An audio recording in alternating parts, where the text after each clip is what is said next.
Hangtod karon mga panahona, nagpabilin paghihapon nga questionable diya sa hunahuna sa mga tao nga dunay mga dalan nga gipangguba nga tarong pa o magyan pa sa mga sakyanan.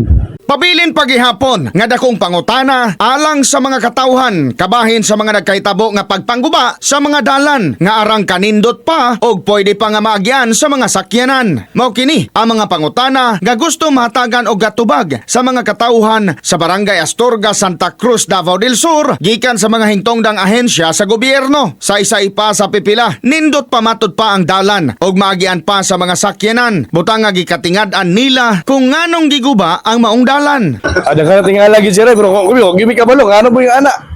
Kay, gwapo ka sana, gupo naman.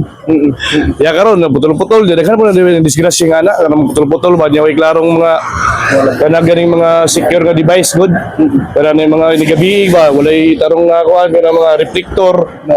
Ya, siyempre, mga biyahidor, mga overtake, way klarong reflector. Sagara, disgrasya, gano'n ang buton.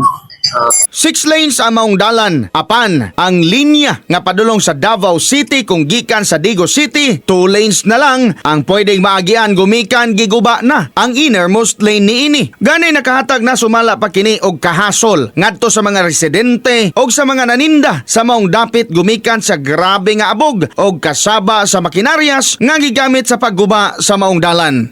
Oh, abog jud sir. Kuan kayo pod, santa pod.